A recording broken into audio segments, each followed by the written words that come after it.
Bom dia. Então, eu, Karen Azevedo, Giovana Jaques e Marcos Grilo, iremos apresentar o seminário sobre os herbicidas à base de glifosato, que produzem efeitos teratogênicos em vertebrados por prejudicar a sinalização do ácido retinóico. O glifosato, hoje, os produtos com base no glifosato são os produtos agrícolas mais utilizados no mundo todo. Tendo em vista ao alerta em relatos de que o glifosato possivelmente causaria defeitos neurais e malformações craniofaciais em localidades onde esse herbicida é utilizado, leva-o estudos em embriões com o objetivo de exploração dos efeitos dessa substância no desenvolvimento do embrião. Hoje, na América do Sul, se apresenta com uma utilização do glifosato de uma maneira muito intensa, ressaltando que se torna necessário estudos que analisem e avaliem, gerando um banco de dados a respeito dos efeitos adversos à saúde humana e ao próprio meio ambiente, em que esses dados eles não sejam fornecidos pela própria indústria que fabrica os herbicidas, pois, como diz o próprio artigo, dada a história recente do campo de desreguladores endócrinos, com efeitos de base dose observados em vários laboratórios acadêmicos, mas não em estudos financiados pela indústria.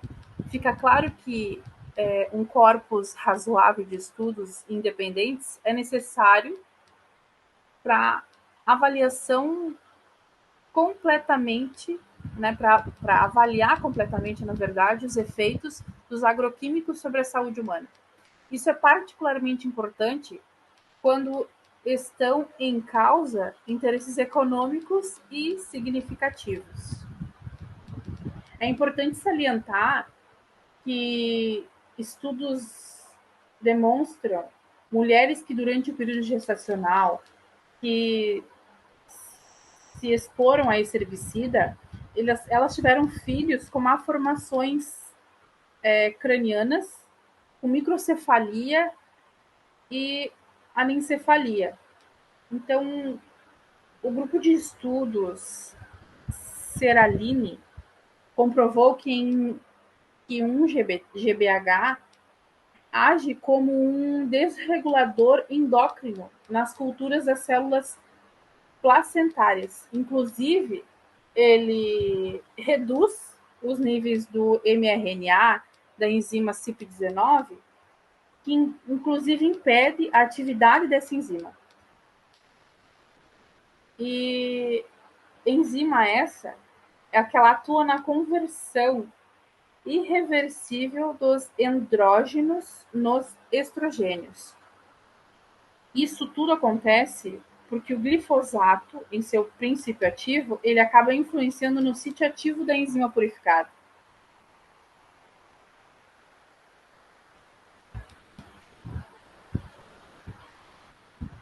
Então, os herbicidas e o glifosato, eles lesionam gravemente as células placentárias e embrionárias, elas fazendo com que aconteça um dano mitocondrial, uma morte celular programada, uma necrose, e tudo isso em 24 horas. Isso com doses muito menos das que são utilizadas pelos agricultores. Assim como os danos causados por citotoxicidade, a genotoxicidade e danos ao DNA, receptores de estrógeno e de andrógenos. Os efeitos tetragênicos do glifosato, então. Estudos realizados, eles comprovam que o glifosato altera pontos de verificação do ciclo celular. Então, ele interfere na maquinaria fisiológica de reparo do DNA. Pode-se, então, concluir, através desse artigo, que fenótipos que são produzidos pelo GBH têm por consequência aumentar a atividade endógena dos retinóides. O artigo é muito interessante porque ele nos traz, ao longo da leitura dele, inúmeros alertas em seu resumo. Então, ele fala assim, que isso é consistente com a diminuição da sinalização Sonic M. da linha média dorsal embrionária, com a inibição da expressão de OTX2 e com a interrupção do desenvolvimento da crista neural cefálica. O efeito direto do glifosato nos mecanismos iniciais da morfogênese em embriões de vertebrados abre preocupações sobre os achados clínicos de descendentes humanos em populações expostas ao GBH em campos agrícolas.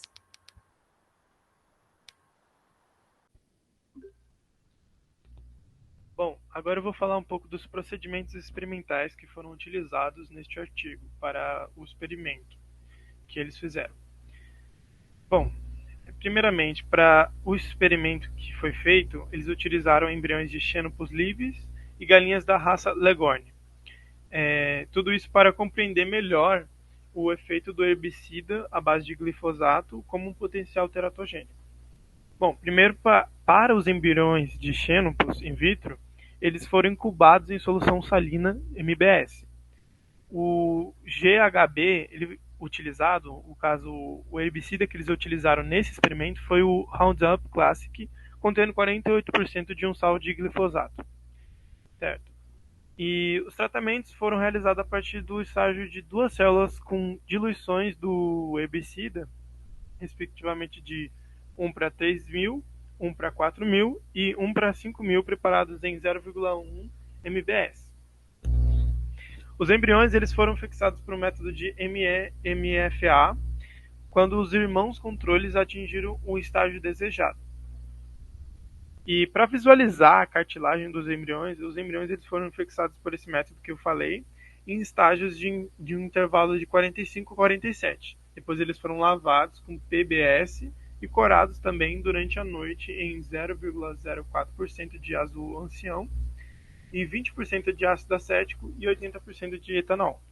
Para a detecção da atividade do ácido retinóico, que seria o potencial causador dos problemas teratogênicos, os embriões foram injetados em uma célula no estágio de duas células com 320 pg do plasmídio Harry H-plex-Z, que contém o gene reporter Harris.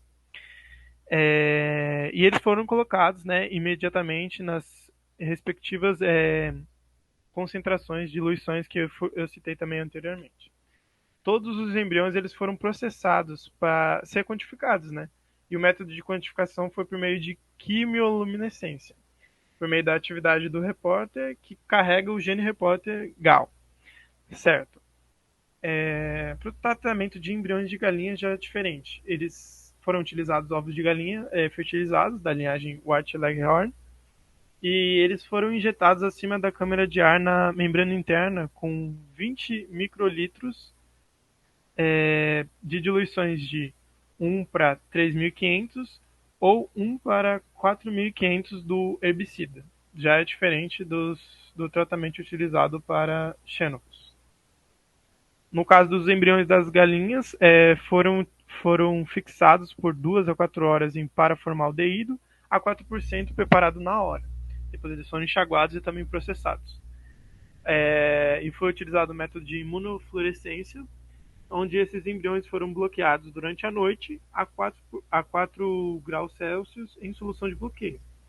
Certo. Depois os embriões eles também foram lavados 3 vezes com TBS, incubados a 4 graus Celsius com anticorpo secundário. Em TBS, há um pH de mais ou menos 7,4, em 0,3% de triton X100, e também eles foram colocados em 3% de um soro de cabra normal por pelo menos umas 12 horas. Bom, quanto aos resultados, nós podemos constatar que o GBH e o glifosato alteram ali os marcadores da crista neural, padrão rombomérico e também a diferenciação de neurônios primários durante a indução e a segregação. Aqui nós temos as imagens onde o A e o C vão representar o controle e o B e o D vão representar o tratamento com GBH. Aqui na B, é possível observar um comprometimento ali na formação da crista neural, enquanto na D, é possível observar a supressão ali da formação de neurônios primários, conforme observados, né, com o marcador de diferenciação, que é a N-tubulina. O número de neurônios ali primários diminuiu em cerca de 83% nesses embriões tratados. Aqui na E e na G, a gente pode observar que os embriões injetados unilateralmente com 500 pg de glifosato por célula, mais o DOG como marcador, tá? Onde que o lado injetado ele vai ser demarcado pela fluorescência verde nas inserções e vai ser também orientado para a esquerda. Enquanto na E e na F, é possível observar também uma abolição ali da expressão da lesma nos domínios da crista neural craniana e também uma diminuição da expressão do CROX-20 nos rombômeros R3 e R5. Já na imagem G, a gente pode observar também uma redução ali na expressão da N-tubulina. Bom, os embriões tratados, eles mostram ali uma importante regulação negativa, né, da lesma no território da crista neural e nas 3 faixas de neurônios primários, que são elas os neurônios motores, os interneurônios e os neurônios sensoriais.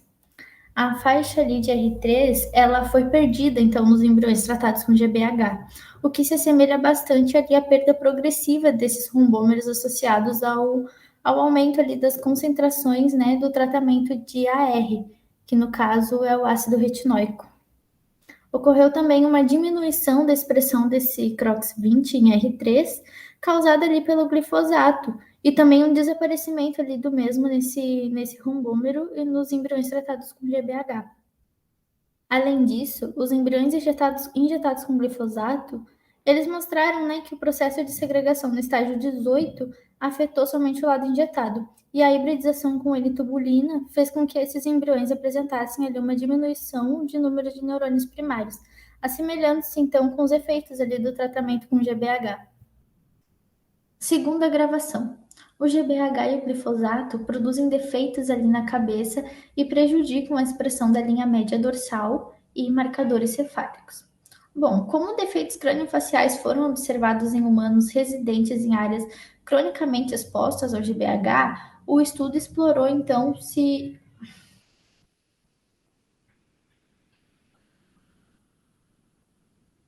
o GBH e o glifosato produzem defeitos ali na cabeça e prejudicam a expressão da linha média dorsal e marcadores cefálicos.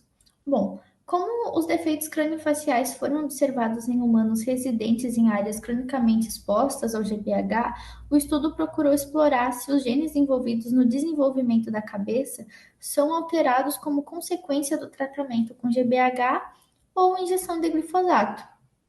Primeiro, a gente precisa entender que o SHH ele vai atuar como um morfogênico, controlando ali os processos de desenvolvimento. E durante a embriogênese inicial dos vertebrados, o SHH ele é expresso na notocorda, mesoderme pré-cordal e a placa do assoalho. Ele é capaz de controlar a simetria esquerda-direita, identidade neuronal, sobrevivência neural e um padrão dorso-ventral do tubo neural. Além disso, o SHH ele é secretado pelo mesoderma pré-cordal e é responsável ali por separar o cérebro e o campo da retina em 2 hemisférios e olhos separados, evitando dessa forma a ciclopia, né? E a expressão do SHH ela foi reduzida na linha média dorsal nos estádios de neurula, no mesoderma pré-cordal e em embriões ali tratados com GBH. Existe também o PAX6, que ele é essencial ali na formação dos olhos em uma ampla gama de espécies. Ele é expresso ali nos primórdios oculares dos vertebrados e invertebrados também. Os embriões incubados ali com GBH, eles mostraram uma regulação negativa distinta desse território. Além disso, os embriões tratados, né, o domínio ali do PAX6 ele não vai ser dividido no campo do olho. Bom, então ocorreu ali uma regulação negativa da expressão do SHH no mesoderma pré-cordal e a diminuição da expressão de PAX6, que é a base dos defeitos ali na resolução do campo da retina e dos hemisférios cerebrais em embriões tratados com GBH. Existe também o OTX2, que é um gene contendo homeobox expresso em componentes ali da retina e da lente do olho e regiões telencefálicas, diencefálicas e mesencefálicas. E também ele desempenha um grande papel ali, muito importante na especificação das estruturas anteriores. Bom, sabendo disso, a gente constatou então que os embriões expostos mostraram uma diminuição da expressão anterior do SHH com microftalmia e microcefalia concomitantes, conforme foi revelado também pela redução do domínio OTX2. Então, para analisar os efeitos do glifosato sozinho no desenvolvimento da linha média dorsal, foram realizadas então injeções uni e bilaterais no estágio de 2 células. E a partir disso foi observada então uma redução da expressão pré-cordal DSHH, acompanhada também de fortes fenótipos microcefálicos e microfitálmicos. Isso provavelmente deve acontecer por causa da diminuição ali dos sinais derivados da linha média. Na imagem A, então, nós podemos observar ali o embrião de controle hibridizado com SHH e PAX6. Aqui na B e na C é possível verificar, então, os embriões expostos ali à diluição de GBH com uma redução de expressão do SHH na linha média dorsal embrionária e também o deslocamento caudal do limite anterior. Tanto a imagem D quanto a E representam o controle, né, os embriões de controle, e na imagem D ocorre ali a expressão normal de SHH na notocorda, placa de assoalho e mesoderma pré-cordal, e também de OTX2 no olho, prosencéfalo e mesencéfalo. Já na imagem E, a gente pode observar também a expressão normal do SOX9, ali nos arcos faríngeos, placóide, óptico, olho, crista genital ali e notocorda. Tanto a imagem F quanto a imagem G representam ali os embriões tratados com GBH, né? Onde na imagem F ocorre ali a expressão reduzida do SHH e OTX nas células da linha média dorsal, mesoderma pré-cordal, olho e estruturas cerebrais. Já na imagem na imagem G, ocorre ali a diminuição da expressão de SOX9 na notocorda, crista genital e olhos. Ocorre também um atraso ali na migração das células da crista neural em direção aos arcos faríngeos. Bom, os embriões ali tratados, que são, no caso, esse daqui, o F e o G, eles mostram também uma microftalmia e uma microcefalia. Já na imagem HI, a gente pode ver os embriões hibridizados ali com SHH e OTX2, onde na imagem H é possível verificar ali um embrião de controle, né, mostrando as mesmas estruturas da imagem D, e na imagem I, a gente pode verificar então o embrião injetado bilateralmente com 360 pg de glifosato por célula no estágio de 2 células, mais o DOG como marcador. Bom, em suma, o GBH, assim como o glifosato sozinho, cada um individualmente no caso, eles causam ali defeitos cefálicos que provavelmente devem resultar de uma redução da expressão de SHH e OTX2 ali no mesoderma pré-cordal. O GBH e o glifosato são capazes de interromper o desenvolvimento do esqueleto crâniofacial. Bom, a morfologia macroscópica ali dos embriões tratados com GBH revelou uma redução geral das estruturas cranianas e microftalmia. Injeções unilaterais de glifosato reduziram as cartilagens de Meckel e quadrado no lado injetado. Já em alguns embriões com injeções unilaterais, o olho quase desapareceu e com injeções bilaterais exibiram ali uma certa ciclopia. Resultado então consistente ali com a perda de sinalização do SHH do mesoderma pré-cordal, observada também em estágios anteriores. Tanto a imagem A quanto a imagem D mostram ali os embriões tratados com GBH, analisados então nos estágios de 45 a 47. A imagem A e B, assim como a E e a F, representam ali então a morfologia bruta, né? Onde a imagem A ela vai representar ali um embrião controle, mostrando os olhos, o tamanho da cabeça normais. Já na imagem B, nós podemos verificar então o embrião exposto ali ao GBH, mostrando os olhos reduzidos e também a estrutura da cabeça. Já na imagem C e D, a gente vê então os embriões ali corados com azul álceo. E onde o C vai ser um embrião controle, mostrando ali as cartilagens faciais de Meckel, ceratorial, infrarrostral, quadrada e branquial, e um embrião tratado ali com ciclopamina. Já na imagem D, nós verificamos então a redução das cartilagens Meckel e quadrado ali em embriões expostos ao GBH. Tanto na imagem E quanto na imagem I, nós verificamos então os embriões injetados com 360 pg de glifosato por célula em uma ou ambas as células ali naquele estágio de 2 células. E analisados também no estágio de 47 ali por coloração Gaussian Blue. Na imagem H e I, a gente pode ver que foi comparada então com a dos controles irmãos. Já na E e na F, a gente pode computar então que os embriões injetados unilateralmente mostram ali a coloração azul Gaussian reduzida e as cartilagens de Meckel e quadrado também são menores. Na G, outro embrião controle. Na H é possível verificar então ali a redução do olho no lado injetado. E também na imagem I, o embrião injetado bilateralmente, que vai exibir ali uma ciclopia.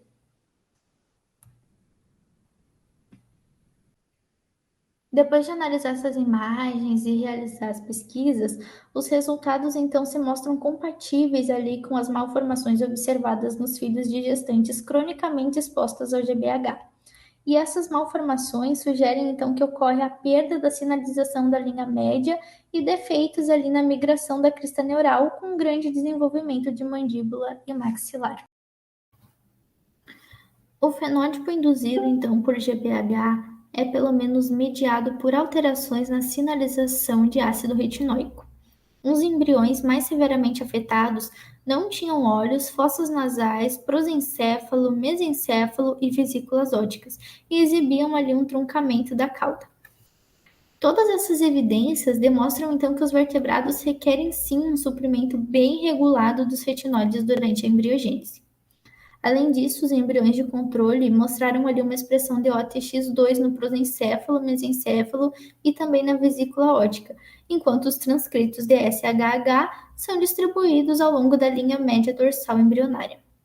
Os embriões tratados continuamente com GBH mostraram uma regulação negativa do SHH e OTX2, que são as estruturas da cabeça reduzidas e o eixo apen encurtado. Os testes concluíram também que a capacidade do tratamento com RO de resgatar o efeito teratogênico do GBH permite então que a atividade do ácido retinóico seja elevada em embriões tratados com GBH. Para finalizar os resultados, então, o GBH produz os efeitos teratogênicos semelhantes em embriões de galinha, onde os tratamentos com GBH produziram uma redução dependente da concentração das vesículas ópticas, reveladas então por uma redução do domínio PAX6 correspondente, e isso foi acompanhado por uma microcefalia, além de ocorrer a perda gradual dos domínios R3 e R5 em embriões tratados com GBH. A hibridização com a sonda CSHH mostrou então que o domínio mesoderma pré-cordal é preferencialmente perdido em embriões de galinha tratados com GBH. Além disso, à medida que a concentração de GBH aumenta, a expressão ao longo da linha média dorsal embrionária também vai desaparecendo gradualmente. Em suma, os embriões de galinha estendem ainda mais, então, as conclusões dos estudos acerca ali dos efeitos teratogênicos do GBH em anfíbios para outras espécies também de vertebrados.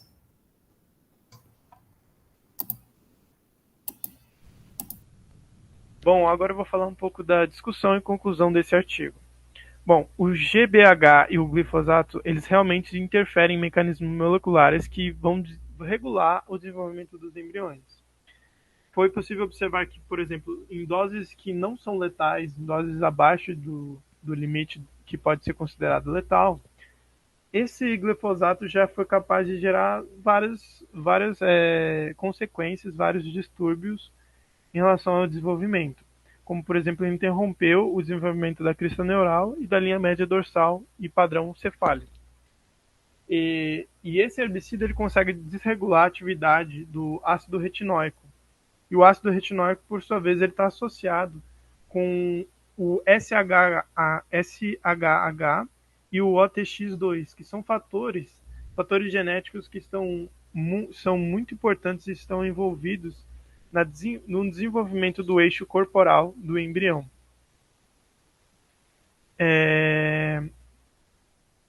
Esses autores sugerem que a morte celular é excessiva em regiões onde a apoptose ela é normal, porém ocorrendo de maneira excessiva, pode ser que a base de um mecanismo geral para pode ser a base de um mecanismo geral para malformações craniofaciais associadas a teratogênicos. Certo. A sinalização SHH da linha média ventral, ela é necessária. E também ela atua como um agente anti-apoptótico. Ou seja, e ela também é necessária para a sobrevivência do epitélio neural.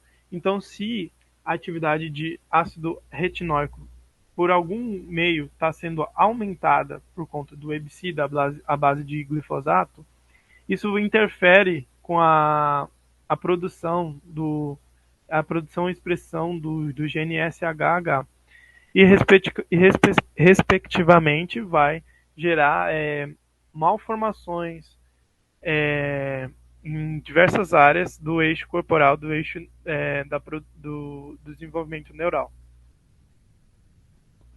Como eu falei, o SHH e também o OTX2 são importantes fatores no desenvolvimento de estruturas como a esquelética dorsal, a esquelética craniana e o encéfalo também, como um todo.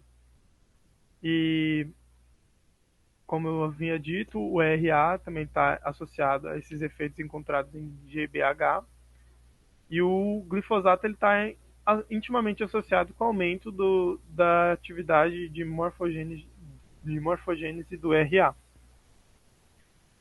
E, sendo assim, para entendermos melhor o desenvolvimento dessas malformações, o desenvolvimento desses problemas que é acarretado pela sinalização de RA, ele é um mecanismo geral, nós precisamos entender o mecanismo geral que esse tipo de sinalização ela acarreta para todo o desenvolvimento e formação do embrião. Diversos países na América Latina, eles contrataram relatos de malformações congênitas com mulheres que foram expostas a esse tipo de herbicidas à base de glifosato.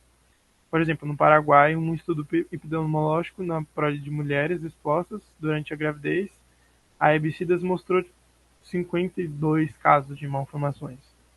E também é dito que, por exemplo, após 2 horas e meia de perfusão, 15% do glifosato administrado ele consegue ser diretamente transferido para o compartimento fetal.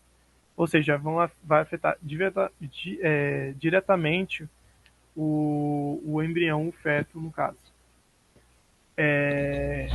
Esses resultados apresentados no trabalho e também diversas outras referências encontradas e estudadas sugerem que o GBH vai estar certamente intimamente associado ao aumento da atividade endógena da RA, o que ocasiona todos os problemas citados de malformações, como por exemplo do encéfalo como um todo, da formação do esqueleto dorsal também.